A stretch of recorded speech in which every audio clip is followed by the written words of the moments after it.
es cuando les damos valor. Eh, ¿qué es lo que tú querías decir al respecto, ¿no? Dentro del libro. Súper complicada tu pregunta, pero en realidad el libro partió, bueno, Silvia, pues haces preguntas difíciles, te dije que fácil y haces difícil. El libro parte de una inquietud mía que tiene que ver con inspeccionar o averiguar cosas en torno a la mediocridad, ¿no? Y justo el asunto de las ilusiones tiene un poco que ver con eso. Hay otra novela que yo escribí en la que hay un personaje que dice que uno puede definir la mitad de su vida no en términos cronológicos, sino en términos de ilusiones. Y entonces hay un momento en la vida en el que uno tiene ilusiones y tiene ilusiones que probablemente puede pensar que son posibles de cumplir.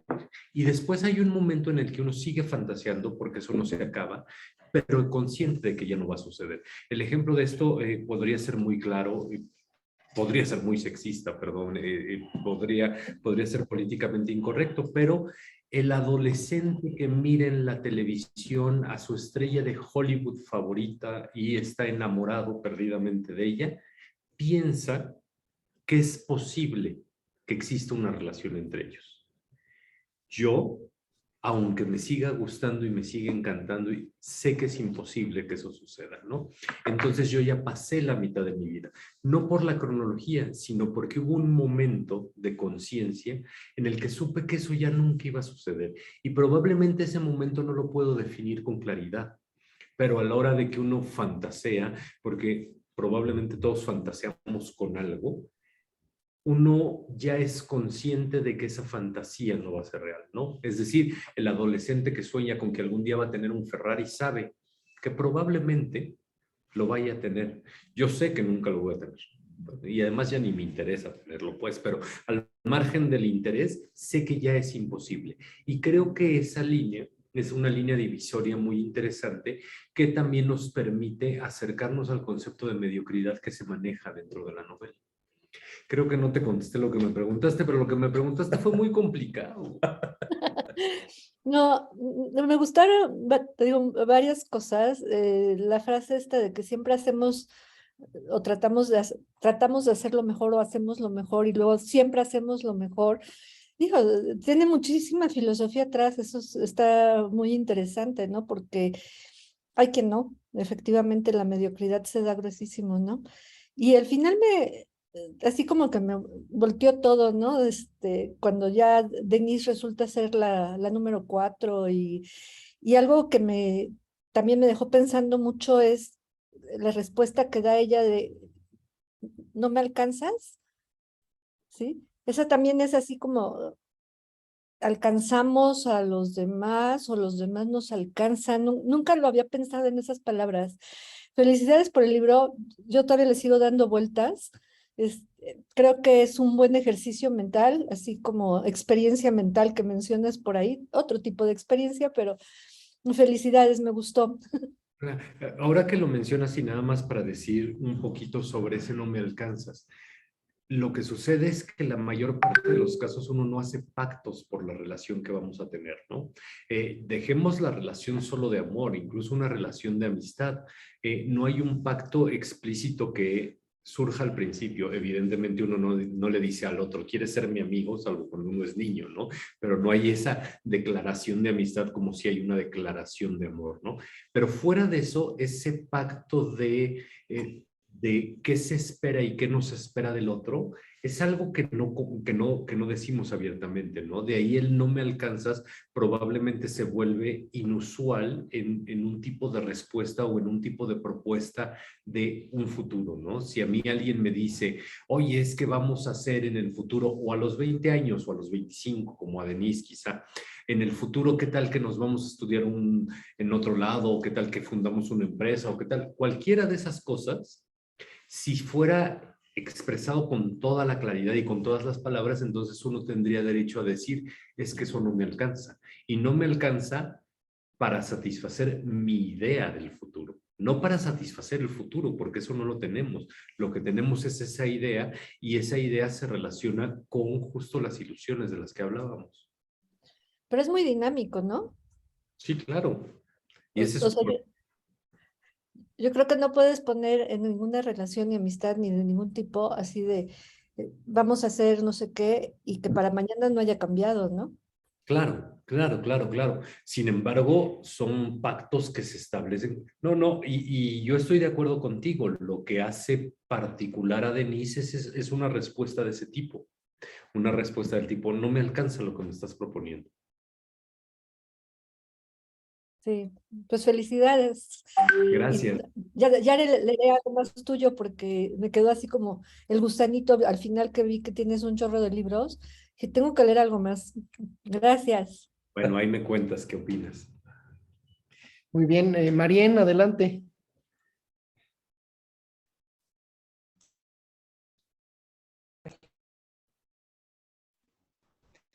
Buenas noches, José Alberto. Hola, María. Pues mira, déjame decirte que me quedé muy enojada con tu personaje principal. Me despertó tal, pero tal enojo el que se metiera a la computadora y se robara el dinero, bueno, lo prestara y luego se fuera a ese departamento. No, no, yo hice mucho coraje con ese personaje, que dije, ¿cómo? ¿Cómo es posible que pueda hacer eso? Pero en fin, estaba yo pensando, se me hizo un libro de mucha reflexión.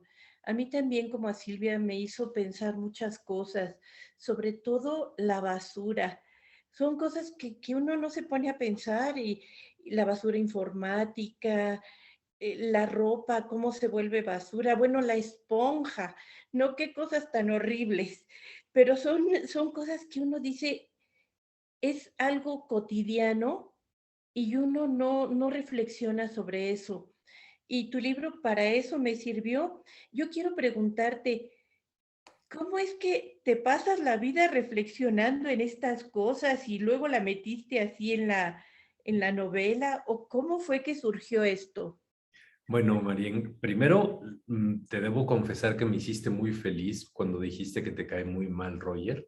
A mí me cae pésimo, entonces en eso creo que se cumplió el objetivo. Normalmente mis protagonistas me caen mal, él me cae mal por diferentes razones. Algunas de ellas son similares a la que acabas de decir. Entonces eso me puso muy de buenas.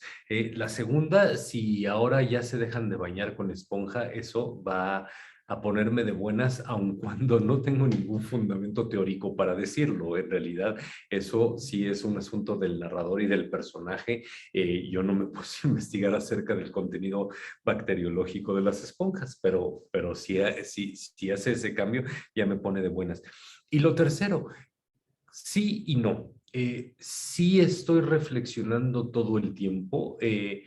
Creo que en la propia novela hay un apartado en el que habla acerca del origen de las ideas eh, como esta analogía de cómo funciona una estopa, ¿no? Es decir, ideas tenemos todos, ideas sueltas tenemos todos, y me parece que el trabajo del escritor es justo intentar aglutinarlas de forma tal que hagan un todo, ¿no? Entonces, sí, todo el tiempo estoy pensando en cosas raras y eso me pone muy de buenas, y de pronto voy caminando por la calle y veo algo que me parece inusual y pues lo registro, ¿no? Yo siempre he dicho que el trabajo del escritor es justo el de ser un metiche profesionalizado. Y con profesionalizado quiero decir, me va interesando lo que veo, pero luego lo utilizo para algo, ¿no? Y pienso en torno a ello. El asunto de reflexionar en torno a las cosas me interesa. Y también es cierto que probablemente a los escritores nos llamen la atención cosas que no les llaman la atención a todos, y no nos llamen la atención cosas que sí les llaman la atención a todos. Entonces, ahí está el sí. No en el sentido de que no todo el tiempo estoy pensando en la esponja cochina ni cosas de esas, porque si no, sí me volvería así como enloquecería. Pero creo que hay cosas que puedo identificar con mayor o con menor claridad que empecé a pensar hace 10 o 15 o 20 años y que ahora las utilicé, así como hay cosas que estoy pensando ahora o en torno a las cuales estoy reflexionando que probablemente utilicen una novela que escriben 7 o 9 años, no lo sé. Entonces creo que esa es la parte del trabajo que va más allá de la novela en turno que uno está escribiendo, ¿no? Que tiene que ver con esa curiosidad por aprender, que tiene que ver con esa curiosidad por saber cosas o de cuestionarse las cosas. De cuestionarse las cosas no necesariamente en un asunto de pensamiento crítico por la reflexión, sino en un asunto de esto para qué me va a funcionar algún día, o simple y sencillamente, yo siempre he sido alguien que ha dicho, no hay ningún conocimiento estéril, ¿no? Entonces, uno aprende y aprende y aprende y a uno le gusta aprender y en realidad uno también por eso, también por otras cosas, es lector, ¿no? Y esa curiosidad es la que luego a la larga uno de pronto puede utilizar para algo.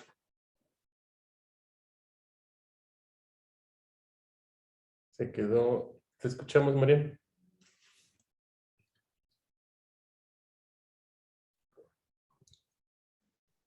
Muchas gracias. Sí, se me hace un libro muy, muy interesante. Gracias, Marín, gracias. Gracias por tu lectura. Gracias. Juan, adelante. Bueno, pues, hola, ¿qué tal? Es una novela muy interesante. La verdad es que sí te deja reflexionando muchísimas cosas que aparentemente son como imposibles. A veces lo leemos y decimos, híjole, creo que eso es imposible. Yo soy actuario, entonces me dedico a todo eso de la minería de datos, todo. No saben la cantidad de cosas que uno puede deducir a partir de ciertas cosas que te dan, ¿no? La minería de datos, hay una rama de las matemáticas que se llama el proceso estocástico, en el que tú puedes predecir y calcular la probabilidad de que una persona llegue a tu tienda y compre tal cosa. O sea, es una maravilla. Obviamente hay una teoría, no cualquiera maneja eso, pero la verdad es que me gustó mucho tu novela, precisamente porque me identifiqué. Al principio veía la portada, como que no me llamaba la atención, mis compañeros saben como que anduve un poquito ausente en el foro y demás, precisamente porque no me animaba a hacerlo, no me animaba, hasta que ya tomé el libro y la verdad es que me gustó muchísimo. Y justo también dentro de mi búsqueda, porque no había leído ningún libro tuyo, la verdad, en mi búsqueda de conocer al autor y demás, eh, me encontré con que escribes tus novelas a mano. Entonces, no sé si nos puedas comentar cómo fue el proceso de escribir esta novela. Seguramente fue a lo largo de la pandemia, pero sí me llamó muchísimo la atención porque la mayoría de los escritores, por lo regular, se ponen enfrente de la computadora y escriben, escriben, escriben. Pero ¿cómo es ese proceso? ¿Llevas una libreta a todos lados? ¿Ya vas a hacer personajes a ese Albert y a Víctor que están ahorita contigo? ¿Cómo es ese proceso? Varias cosas, Juan. La primera, entiendo perfectamente bien lo que son los procesos estocásticos. Soy ingeniero, entonces he dado clases en posgrado de estadística y demás, entonces lo entiendo bien y tengo amigos que se dedican a la inteligencia artificial y que son doctores en esas cosas con los que he discutido mucho al respecto y probablemente de allí venga parte de mi muy limitado conocimiento del asunto, ¿no? Pero la estocástica, de hecho, podríamos discutir de eso un buen rato y me pondría de muy buen humor. Es probable que haya yo abrevado de los conocimientos que de este par de amigos, en realidad son tres que se dedican más o menos a ello, para incorporarlo al asunto de vestigios, aunque sé que en efecto existen empresas como Vestigios, no sé si en México, sé que en otros lugares del mundo, y sé lo que es la minería de datos, y sé lo que son las pautas de consumo, y eso, qué bueno que a ti te hace mucho sentido, porque creo que eres mi primer lector al que le hace mucho sentido esa parte que es súper técnica de una disciplina que en realidad es un poco ajena al asunto literario. En efecto, escribo a mano en libretas con hojas rayadas de color ligeramente amarillento, las hojas, con pluma fuente, siempre con pluma fuente, y cambio el color de tinta de novela a novela, son parte de mis manías. Nada más escribo en un lado de la hoja, no escribo en el otro, y me funciona muy bien la parte de la tinta, ¿no? La parte de un lado de la hoja y la otra no, pero me funciona muy bien el asunto de la escritura a mano por varias razones. La primera, porque al escribir a mano, escribo más lento y eso hace o al menos eso creo, que piense mejor las cosas. La segunda, porque cuando escribo a mano me distraigo menos. Finalmente, escribir directo en la computadora es estar a un clic de distancia de un montón de distracciones, incluso del significado de una palabra. Si uno está escribiendo a mano y tiene una duda, pues la pone y se la salta y luego regresará, ¿no? Pero en ese momento preciso es solo la escritura y yo, y no la posibilidad de tener abierto cualquier pestaña, cualquier juego, cualquier navegador, cualquier otro programa, ¿no? Y eso me funciona muy bien.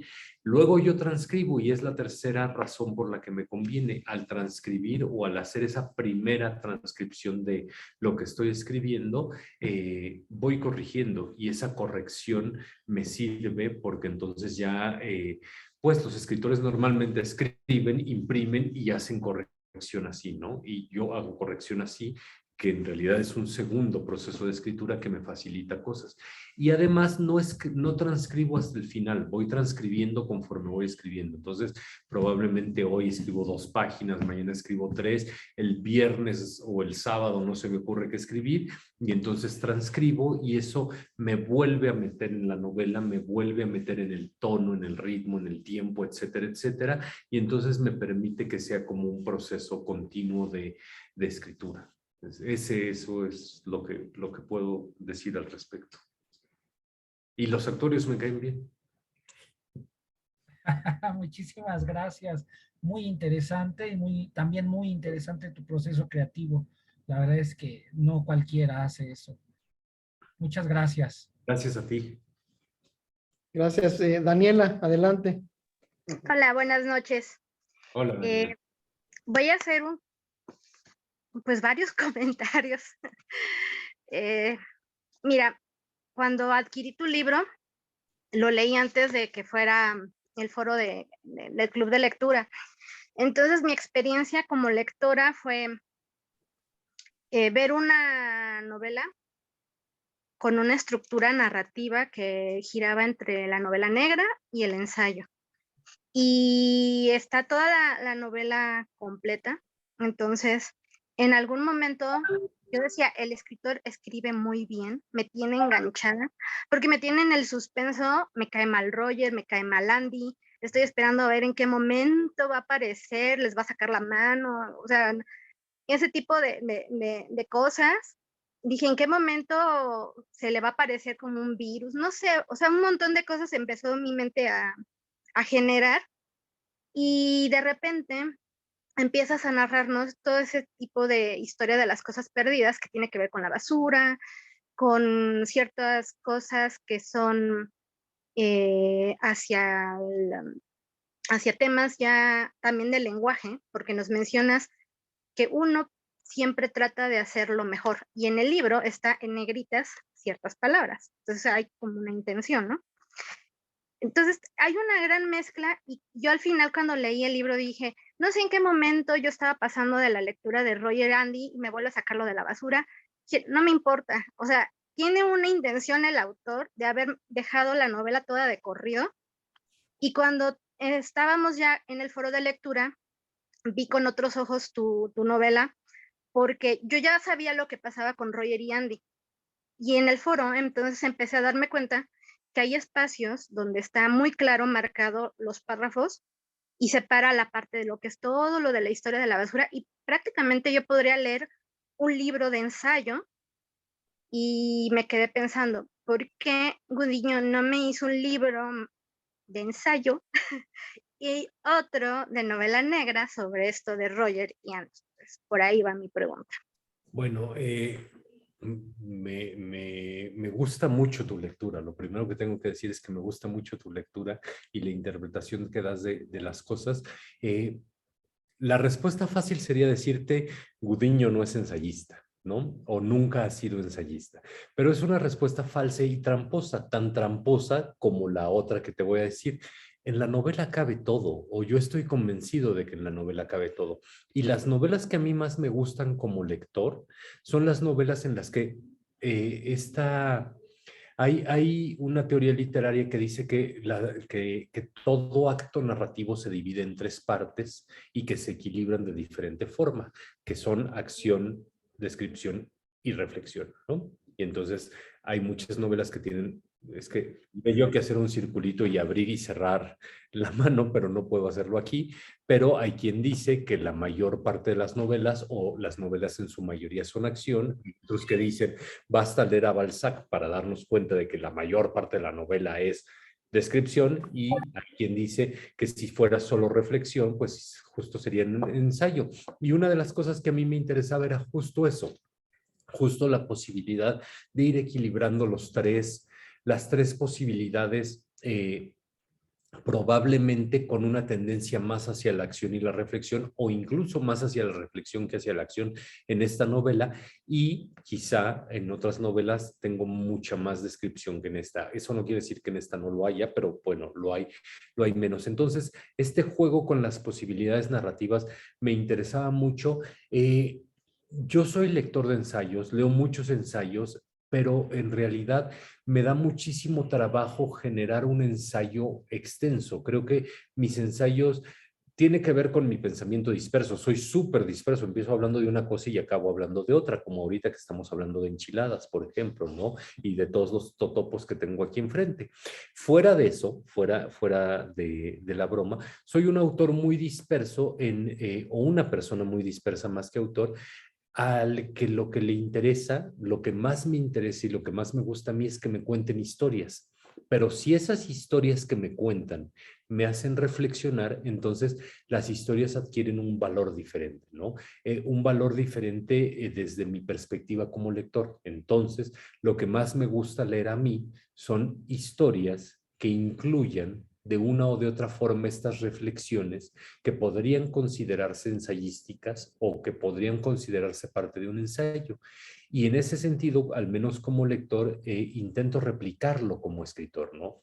Que me salga o no me salga ya es otro asunto, ¿no? Porque uno siempre tiene buenas intenciones en ese sentido. Y en este caso en particular, quise utilizar en efecto la que mencionas, la línea argumental de uno siempre hace lo mejor que puede, de manera paralela a otras posibles líneas argumentales, pero esta era la fuerte, ¿no? Es decir, montada sobre la historia grande, la historia de qué pasó con Andy y cómo Roger en realidad se está convirtiendo en otra persona a partir de un suceso que no le pasó a él o que no le ocurrió a él, sino que le pasó a otro y a él lo toca de manera tangencial, pero eso basta para transformarlo. Al margen de ello, yo quería hacer una reflexión en torno a la mediocridad desde cierta perspectiva que me servía además para burlarme un poquito del coaching del cual sale la frase con el propio Andy, pero que al mismo tiempo que me burlaba un poco del coaching vital, en realidad estaba retomando una frase del coaching vital, ¿no? Entonces estaba como de alguna manera legitimándolo y contradiciéndome a mí mismo, pero a mí me gusta mucho contradecirme a mí mismo porque creo que esas contradicciones que uno puede tener funcionan para darle sentido o para llegar a una profundidad diferente que la primera convicción, ¿no? Si yo pienso esto está mal y ya, se me acabó el argumento. Si le voy dando vueltas y vueltas o pongo a los personajes en condiciones de hacer algo con esa idea, entonces me permite ir profundizando más, al menos para mí. Por eso me gusta tu lectura, porque tu lectura tiene que ver con esa profundización a partir de la reflexión, con esa posibilidad de llegar un poco más hondo o de bajar un poco más profundo en este sentido. Y supongo que al final soy un novelista, no soy un ensayista, pero soy un novelista que eventualmente intenta hacer que sus personajes se metan en conflictos y se pongan a reflexionar e incluso se da el lujo, funciona o no funciona, insisto, de hacer que su narrador se ponga que tenga una mirada crítica respecto a sus propios personajes. Entonces, el propio narrador les da un poquito de late y eso. No sé si contesté del todo por qué no escribí una novela y un ensayo, pero creo que la novela es un género tan amplio que le da cabida también al ensayo. Claro, porque con base ahorita en tu respuesta, yo también noté esa parte y también me causó un poquito de conflicto en el momento en que empiezas a hablar acerca de todo lo que es la historia de la basura, acerca de los funerales, por ejemplo, de las tesis que se quedan guardadas. Entonces, a mí lo que me llegó a pasar es, ¿quién es? Me llegué a preguntar, ¿quién es el narrador? Empecé con un narrador que es Roger. Entonces, yo cuando empiezas con lo de la basura dije, ¿será como un discurso de Andy en su coaching que me está dando sus historias perdidas que quedaron a través de lo que él hacía en su empresa de vestigios? Y conforme voy avanzando en la lectura, dije, no, definitivamente este no es Andy, este es Gudiño, este es el escritor, él está metiendo su voz omnipresente, porque él, o sea, en cierto sentido nos quiere transmitir ese mensaje de que hay cosas que se van dejando de la mano, que las tenemos tan cotidianas y no reflexionamos sobre ellas. Y inclusive en la frasecita de uno hace siempre lo mejor, bueno, que lo que considera para no ser alguien mediocre, al final Denise nos lo hace, se lo hace saber a Roger. Es que esto no era parte de tu trama, o sea, tú fuiste como un anexo, ¿no?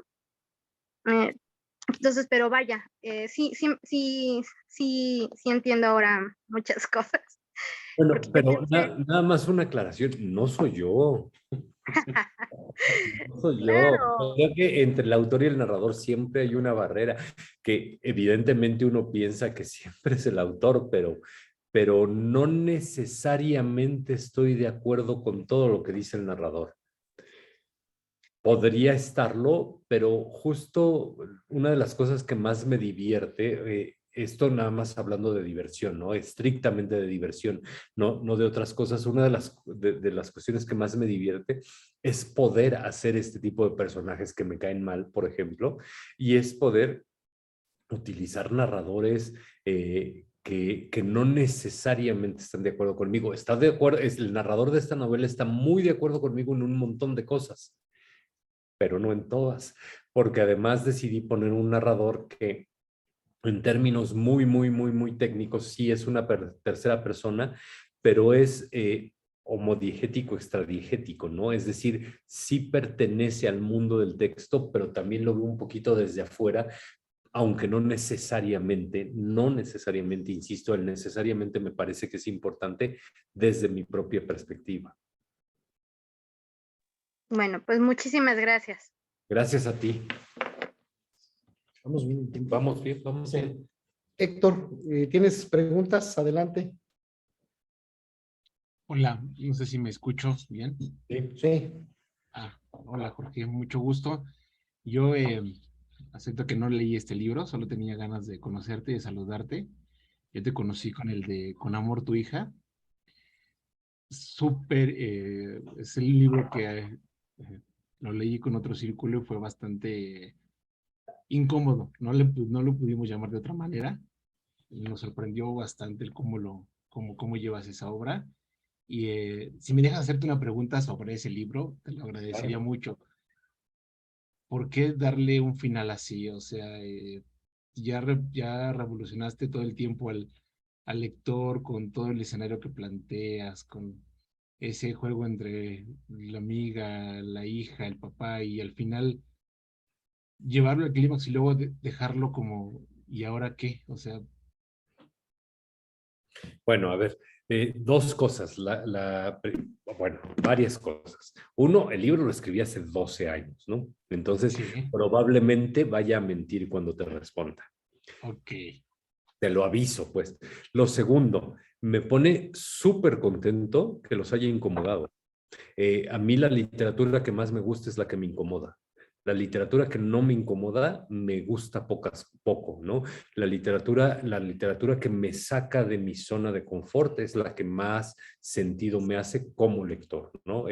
Leer historias comunes de personas comunes que sé hacia dónde van, resulta una literatura entretenida que consumo mucho, pero que no llega a los niveles de la que más me gusta. Es decir, yo soy un convencido de que la mejor literatura, esto nada tiene que ver con mi novela, que la mejor literatura es la literatura que violenta a los lectores, ¿no? Eso así como un primer paso.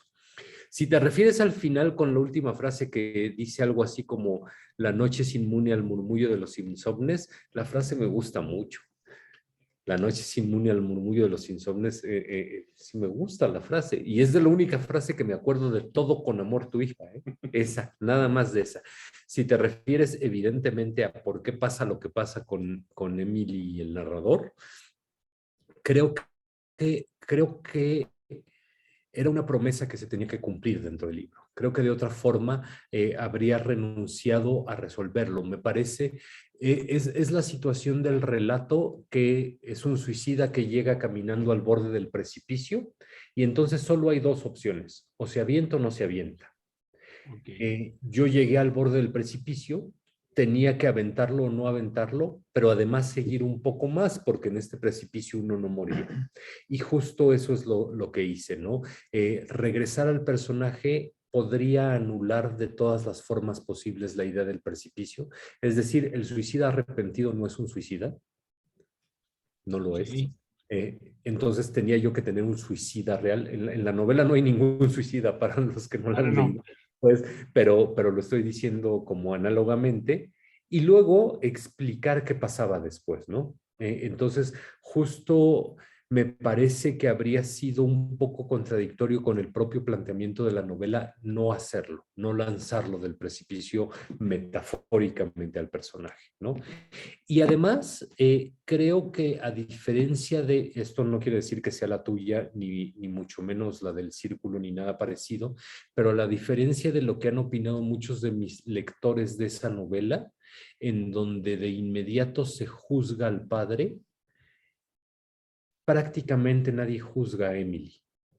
Y me parece que ella también es un sujeto que debería ser juzgado. Me parece, insisto, y te lo digo porque en el momento en el que ganó el premio LIP esta novela, hubo gente que me dijo, ¿cómo te atreves a mirar a la cara a tu hija? Yo no tengo hijas y esto se relaciona con la pregunta de Daniel. El narrador no soy yo, el personaje no soy yo, y en algún momento lo dije. Los escritores de novela policíaca no son señalados como asesinos. Yo en realidad lo que hice es darle voz y permitir que los personajes hicieran lo que tenían que hacer. Ahora, Historia de las Cosas Perdidas es muy diferente a Con amor tu hija, tremendamente diferente a Con amor tu hija. Con amor de tu hija es una novela con 3 personajes metidos en una casa todo el tiempo. 250 cuartillas son 3 personajes metidos en una casa. Aquí los personajes salen y en realidad es una novela muchísimo menos intimista. Sin embargo, lo entiendo, aun cuando no comparto la idea de que las novelas incómodas no hay que entrarles. En serio, en serio, en serio, en serio. A mí me encantan las novelas incómodas. Hace rato, platicando con otros lectores, les decía que, por ejemplo, a mí me encanta Beloved de Toni Morrison, en donde pasa de las peores cosas que uno pueda leer y que están justificadas, ¿no? Me encanta Gran Cabaret de David Grossman, en donde es horrible lo que sucede. Me encantan novelas en las que me ponen a mí en una situación tal en la que yo no sabría qué estar, pero que es una de las razones por las que leo. Yo leo también, este también es importante, para vivir vidas que no quiero vivir en la realidad, ¿no? No solo es para vivir vidas que me gustaría vivir, también es para vivir vidas que no me gustaría vivir. Y evidentemente, la vida del protagonista de Con amor tu hija es una vida que no me gustaría vivir, pero tampoco me gustaría vivir la vida del protagonista de Historia de las Cosas Perdidas. Lo dije hace rato, a mí mis protagonistas me suelen caer mal y justo por eso los escribo así. Porque tampoco me gustaría tener la vida de Susunaga, que es mi personaje que sale en 3 novelas en mi serie policíaca, ¿no? Y no me gustaría vivir la vida del protagonista de de Instrucciones para mudar un pueblo, y no me gustaría vivir la vida del protagonista de justo después del miedo, ni de Los trenes nunca van hacia el este. Tienen vidas espantosas o tienen vidas que en algunos momentos son poco deseables. Entonces, justo por eso me enfrento a ellas así. Lo que sí me gusta es leer vidas de personajes que no son nada parecidos a mí. Nada, nada, nada.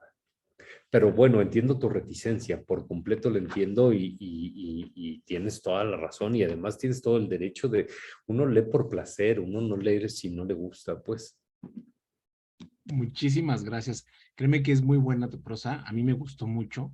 El punto es que el tema era muy incómodo y en el círculo donde lo leí con amigos de aquí también te recomiendo un buen libro que no están ahorita, pero que fue quienes me lo sugirieron, y con otros amigos de otros círculos que lo hemos leído, te prometo que les voy a pedir que vean tu respuesta porque creo que nada causó tanto ruido al final del libro, sino tratar de entender por qué lo había sacado así. Entonces te agradezco mucho, me queda clarísimo, lo entiendo y Ok. entiendo bien lo que has leído. Y yo no sé, nada más déjame hacerte una pregunta. ¿Has leído El Rey de La Habana? No he leído El Rey de La Habana. Es ¿Quién es El algo Rey de así, La Habana? lo que bien dices de que es una vida que no puedes dejar de leer, pero no quieres vivirla. O sea, es algo muy rudo, así como de ese corte. Y bueno, te Ahora, prometo que voy a leer este, o sea, Historia de las cosas perdidas no es un tema tabú, ningún tema tabú. te lo prometo. Y tienes razón en lo que dices del tiempo, porque como no tiene mucho, lo leímos el año pasado, el de Con amor tu hija, dio muchos debates también sobre lo que dices. En el círculo con el que lo leí era sobre Emily y sobre la amiga, sobre cosas Avísenme, que no se creían. les contesto todo lo que quieran. No debato nada. Yo no estoy aquí para defender mis libros. Estoy aquí para escuchar sus lecturas y para intentar contestar algunas cosas. Gracias. Si alguno de ustedes me dijera ahorita, no me gustó Historia de las cosas perdidas, se lo agradecería igual que a quien sí le gustó, pues. Pero sí estaría bien interesante, porque eso que dices, sí pasó. Sí pasó ya ahorita ya con lo que yo leí, porque sí fue ya el debate con gente de qué onda con la hija, qué onda con la amiga. Había cosas que cuadraban, había cosas que no. Estaría interesante, pero te agradezco muchísimo, qué gusto conocerte y te prometo que seguiré leyendo porque me Hombre, gusta tu gracias a prosa. ti. Gracias a ti. Gracias. Gracias a ti. Y bueno, Jorge, aprovechando bueno, aquí con las preguntas relacionadas con tu libro, estamos acostumbrados o casi siempre hemos visto libros que tienen como la parte de títulos, ¿no? Vemos un índice, leemos un título y nos damos una idea aproximadamente de lo que va a tratar. Pero en tu libro no encontramos como esta separación y no sé qué tanto valdría la pena tenerla si dentro de tu mismo libro encontramos varias historias, ¿no? Entonces, ¿qué fue de ahí o de quién dependió, tanto tuyo como escritor o parte del editorial, el que hayan dicho, no, esto no vale la pena que lo toques? La respuesta es compleja y ni siquiera estoy seguro de ella, ¿no? Te agradezco mucho la pregunta. Mira, sí, nos vemos los dos. Me queda claro que la literatura, la novela, la narrativa nos ha acostumbrado a capítulos, ¿no? La idea del capítulo es una idea bastante bien avenida, pues desde la Ilíada hay capítulos, ¿no? Que si consideramos que la Ilíada es el libro fundante de la literatura occidental, pues desde ahí hay capítulos y hay especialistas que hablan de esos capítulos y que dicen el 8 es mejor que el 7 y cosas por el estilo, ¿no? Y me queda claro que además la intención de los capítulos tiene que ver con una composición temática cerrada, ¿no? Composición temática o composición de desarrollo de la historia. Es decir, la división capitular no es una división que tiene que ver con el número de páginas, por ejemplo, ¿no? La división capitular tiene que ver con escenas o con movimientos o con argumentos o con desarrollos muy específicos. Y eso ha sucedido siempre. En Historia de las Cosas Perdidas, pero también, por ejemplo, en Con Amor tu hija, prescindo por completo de los capítulos y les doy un doble enter cada tanto, porque en realidad me parecía que las novelas eran como un flujo continuo de lo que le pasaba al personaje. El narrador prácticamente todo el tiempo está sobre Roger en este caso o sobre el protagonista en el caso de Con Amor tu hija, y a esa conciencia se le van intercalando en los dos casos, además, aunque de forma muy diferente, otras cuestiones que pueden ser las historias en torno a la basura, las historias en torno a las muertes inútiles, las historias o la reflexión ensayística en torno a uno siempre hace lo mejor que puede e incluso probablemente alguna más. Pero en este caso en particular eran tan breves que me funcionaba que estuvieran integradas al discurso completo de la novela, porque si yo dividía esto en capítulos, me iban a quedar 243 capítulos. El número no es correcto, pues, o sea, estoy especulando. Y además me rompía eso en términos rítmicos. En teoría, cada capítulo con el siguiente o cada parágrafo o cada apartado, como le queramos llamar, con el siguiente, tiene alguna relación que sin embargo no impide suspender la lectura entre uno y otro, porque finalmente para eso están las pausas. Pero esta relación podía ser tal que uno pudiera leerlo de corrido, toda la historia, o pudiera no leerlo de corrido. Entonces, prácticamente esa posibilidad o esa dicotomía es lo que me permitía, o lo que más que permitirme, lo que me impulsó a dejarlo solo con estas separaciones. Es decir, son pausas de lectura para que el lector tome aire. Los lectores siempre tenemos derecho a tomar aire, pero no son obligaciones de ahora tengo que llegar hasta allá para poder hacer una pausa. Yo como lector además soy medio maniático y entonces me gusta leer capítulos completos. Entonces leo desde aquí hasta que se acabe el claro. Cuando uno está leyendo a Proust, uno puede hacer eso, o cuando uno está leyendo ciertos libros de García Márquez, también le da muchísimo trabajo hacer eso. Entonces, no sé, era como dejar abiertas las dos opciones. Lean todo lo que sea necesario hasta donde quieran. Ok, gracias. Pues hemos tenido una tarde muy agradable aquí platicando acerca de tu libro y sobre todo ese hecho que nos permite el acercamiento con el autor y que enriquece la lectura, porque más allá de lo que yo entendí, ahora también voy teniendo la experiencia de lo que el autor me quiso decir, de su propia voz, más lo que dicen algunos de los compañeros que yo no lo vi cuando lo estaba leyendo. Entonces, mi pregunta va por el lado, ¿qué opinas que ahora, después de la pandemia y después de todo este tiempo, este tipo de experiencia, el conectarte tan directamente con tus lectores a través del Zoom y, bueno, pues dar la respuesta directa ahora de este libro y del anterior? ¿Qué opinas de...?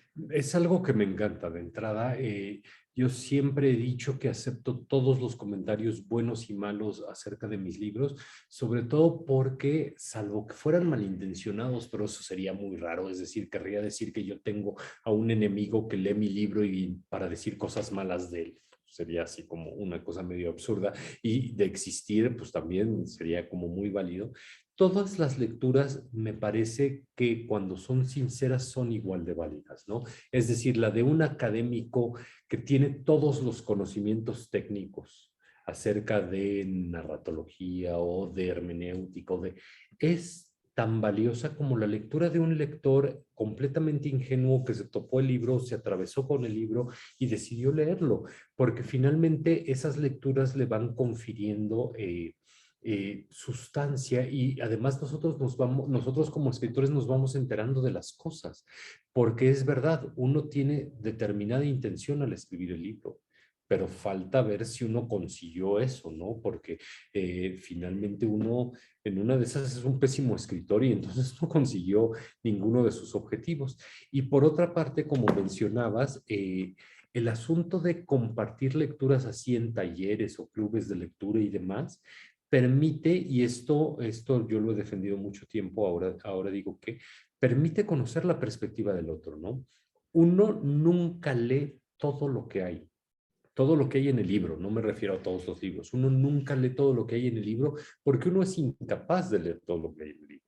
En el caso concreto que nos ocupa ahorita, pues ahorita tenemos un actuario. No siempre tenemos un actuario a la mano, ¿no? No siempre tenemos un actuario que nos hable de procesos estocásticos y cosas así que suenan ininteligibles para algunos, ¿no? Pero a veces no tenemos un actuario y a veces el no actuario también le dice cosas al actuario de las cuales se entere el actuario, ¿no? Y eso hace que la lectura crezca y que la lectura se enriquezca. Yo durante llevo 20 años conduciendo un programa que primero fue de radio y ahora es de YouTube y demás, que nos dedicamos a hablar de literatura, y en ese programa lo que siempre hemos sostenido es que leer libros es maravilloso, platicar de libros también es maravilloso.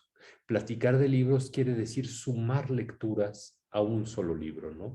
Entonces, incluso al principio hacíamos tareas, ¿no? Dejábamos un libro y luego al cabo de un mes hablábamos de ese libro. Nada más nosotros dos, y llegaban comentarios y llegaban llamadas telefónicas y demás, porque finalmente no existe, y me parece que incluso sería absurda la idea de una lectura perfecta. Las aportaciones de los demás van enriqueciendo a la lectura. Y en este caso, el diálogo conmigo a mí me pone de muy buen humor porque, por ejemplo, yo ya sabía y me había pasado con algunos lectores y me había pasado de algunas formas e incluso me había pasado con no lectores que me habían criticado y me habían amenazado por haber escrito Con amor tu hija, aunque no había leído nunca Con amor tu hija. Ahora me entero que de unos lectores que sí son lectores que leyeron Con amor tu hija y se sintieron incómodos, y eso me pone de buen humor. Me pone de buen humor no porque se hayan sentido incómodos ellos, a mí no me encanta provocar incomodidad, me pone de buen humor porque eso amplía el espectro de las posibles lecturas, ¿no? Y eso finalmente es algo de lo que uno entiende o de lo que uno espera como escritor, ¿no? Que haya lecturas muy diferentes. Uno está escribiendo novelas para contar historias y para ver qué leen los demás. Uno no está dictando discursos para imponer su noción de la realidad. Entonces, estos ejercicios me gustan mucho. No, pues muchas gracias. Te queremos agradecer que nos hayas acompañado, que nos hayas dedicado todo este tiempo, toda esta tarde y lo que viene. Gracias. Y bueno, gracias pues vamos a ustedes. sacarnos una foto, si nos quieres acompañar. Sí, aquí. O sea, ¿qué hacemos? Aquí. Silvia, ¿nos puedes ayudar con la captura? Ahí no tengo mi libro, ya me lo llevé. Pero mira, aquí está el libro para...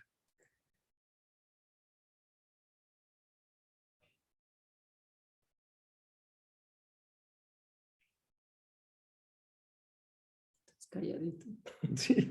Pues es que si uno habla con la foto, se le va. Si no, aquí la sacamos. Es como cuando uno se echa en reversa, siempre le baja. A ver, el control. Ponte al ver para que la pueda rescatar porque no salió bien en la primera. Okay, ¿Quién ok. está sacando la foto? Silvia estaba sacando y Héctor. Por si falla uno u otro. O sea, ¿no? Muy bien. ¿Ya? Ya. Pues muchas Listo, gracias a todos. gracias. Buenas noches. Gracias a todos. Buenas Para la noches. grabación. ¿Dónde? Gracias, Jorge. Gracias. Albert. Gracias. Víctor. gracias. Gracias. Hasta luego.